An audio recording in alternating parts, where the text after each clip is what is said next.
좋은 아침입니다. 하나님과 말씀과 오늘 다시 시작. 안녕하세요. 이학진 전도사입니다. 오늘 함께 묵상할 말씀은 마태복음 24장에서 26장까지 말씀입니다. 오늘 본문의 중심 구절을 함께 살펴보기로 하겠습니다. 마태복음 25장 34절 말씀입니다. 그때 임금이 그 오른편에 있는 자들에게 이르시되 내 아버지께 복 받을 자들이여 나와 창세로부터 너희를 위하여 예비된 나라를 상속받으라. 예수님께서 성전에서 심판을 말씀하시고 나오셔서 제자들과 가시는데 제자들이 성전의 아름다움에 도취되어 계속 성전을 주목하였고 이에 예수님은 그 성전이 파괴될 것이라 말씀하십니다. 제자들은 3절에서 어느 때에 이런 일이 있겠사오며 또 주의 일하심과 세상 끝에는 무슨 징조가 있사오리이까? 라고 질문합니다.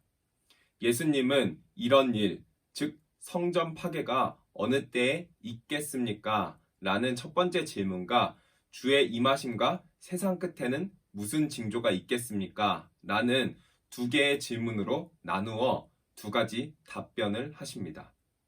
제자들은 성전 파괴와 세상 끝을 연결하여 인식했던 것으로 보이고 예수님은 이를 나누어 답변을 전개하십니다. 4절부터 35절까지는 성전 파괴 때에 있을 일들을 말씀하십니다. 앞으로 거짓 그리스도가 출현하고 전쟁이나 국제적 분쟁과 같은 사회적 혼란이 있을 것이고 기근이나 지진과 같은 자연재해가 있을 것이라 말씀하십니다. 이런 일들이 일어나서 세상의 끝이 온 것 같은 생각이 들어도 이것은 반복되는 진통의 시작일 것이라 말씀하십니다. 계속되는 진통의 시기에 제자들은 핍박받고 사회적 혼란과 어려움이 계속될 것이라 말씀하십니다. 이어 15절부터는 성전 파괴 사건과 그것이 임박함을 알려주는 징조들에 대해서 말씀하십니다. 15절에 멸망에 가증한 것이 거룩한 곳에 선 것은 아마도 주후 66년에서 70년에 있었던 로마 군대가 예루살렘을 포위한 상태에서 진행된 유대 전쟁과 연관된 것으로 보이고 결국 로마에 의해 성전이 파괴될 것을 보여줍니다. 이러한 급박한 상황이 온다면 지체 없이 유대 땅을 떠나고 위기 상황에 이런 일이 일어나지 않기를 기도하라고 권면합니다.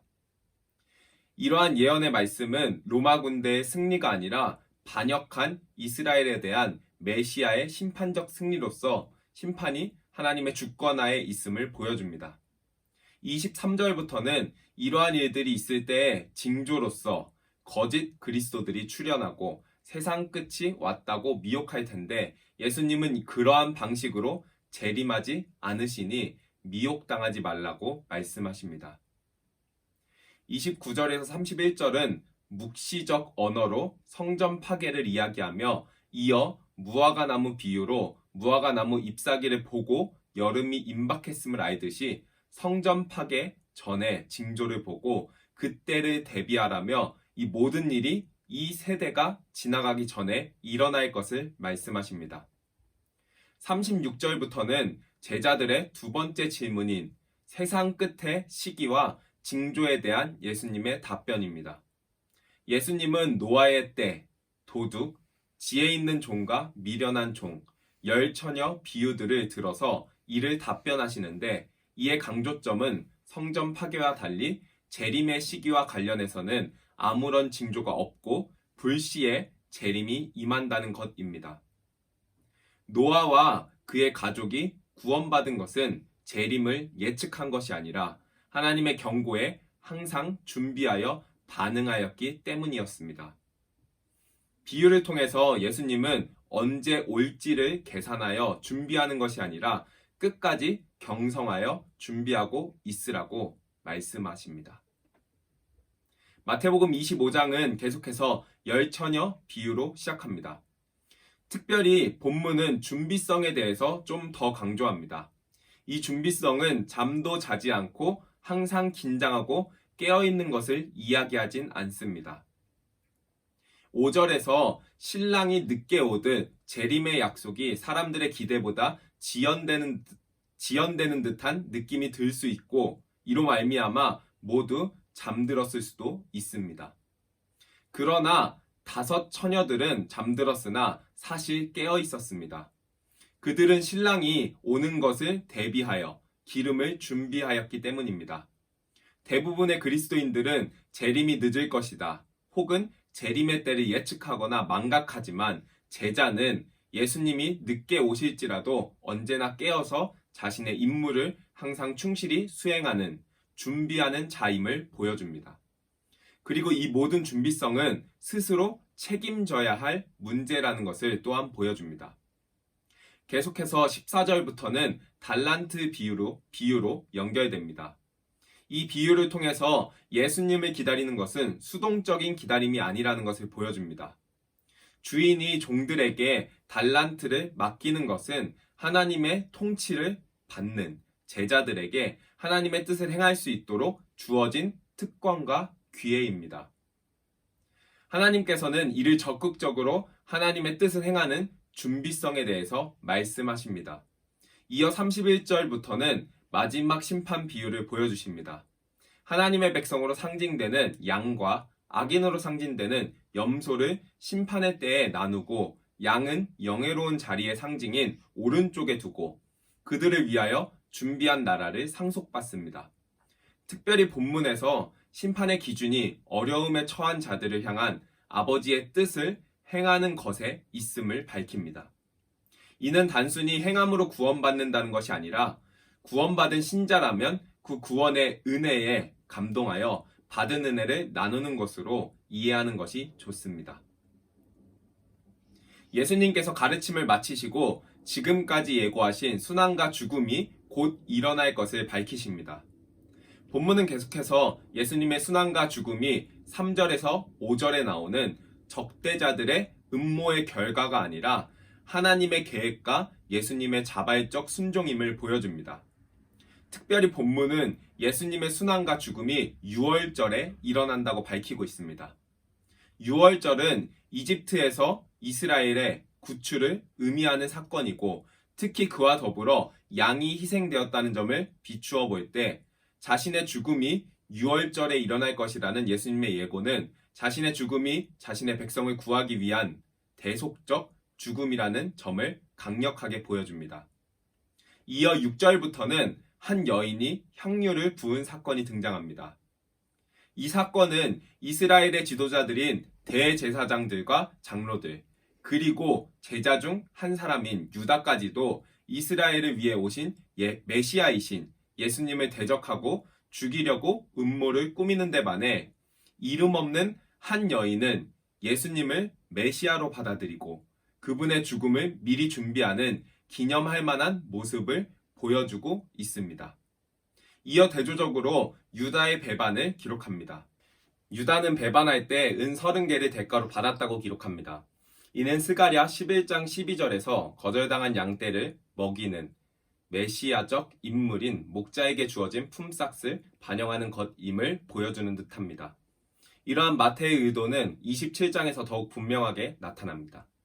이어 예수님은 십자가에 달리실 때가 왔다고 말씀하시며 대제사장과 장로들의 음모와 가룟 유다의 배반 계획을 아심에도 불구하고 순종하심으로 자신의 죽으심을 스스로 주도하고 계시는 것을 보여줍니다. 이어 예수님은 식사 가운데 가룟 유다의 배반을 예고하십니다.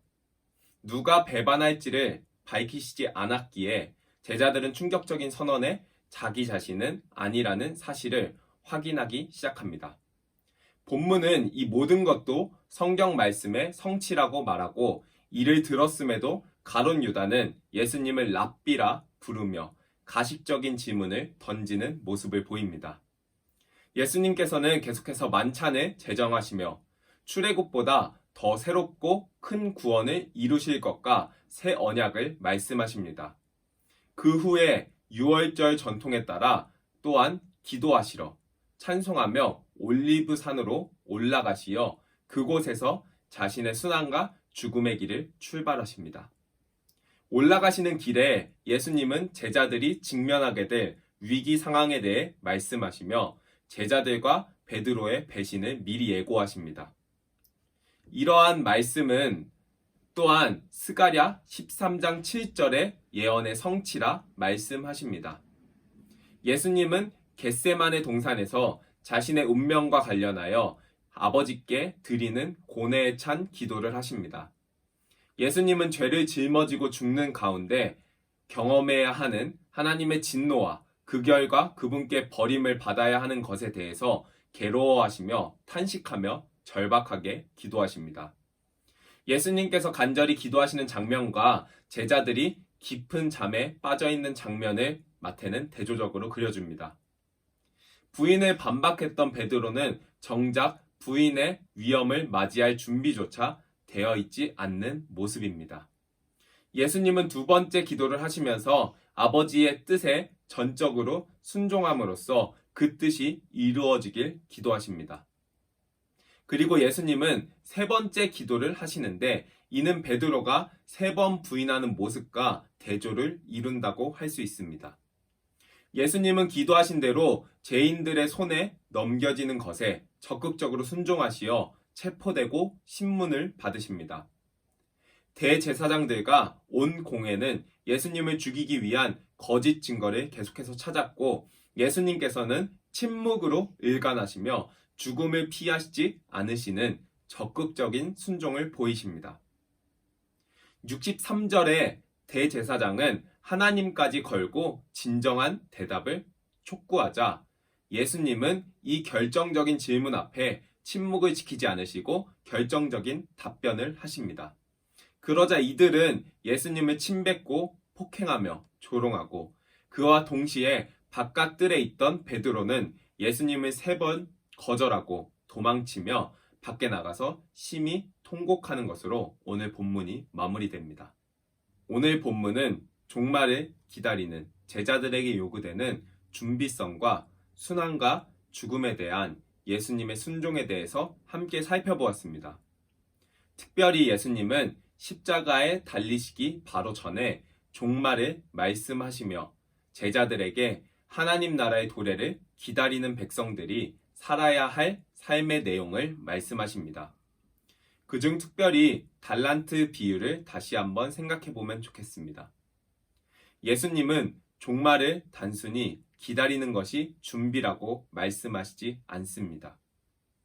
오히려 위험 부담이 있더라도 적극적인 투자가 준비하는 것이라 말씀하십니다.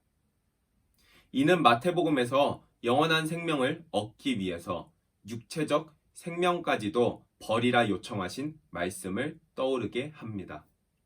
사랑하는 기쁨 가족 성도 여러분, 하나님께서 우리에게 맡겨주신 달란트는 하나님의 뜻을 행할 수 있도록 주신 특권과 기회라는 삶입니다. 영원하지 않은 이 땅의 삶이라는 달란트를 영원한 것을 위해 투자하는 우리의 삶이 되길 간절히 소망합니다. 영원한 것을 얻기 위해 영원하지 않을 것을 버리는 자는 결코 어리석은 자가 아니다.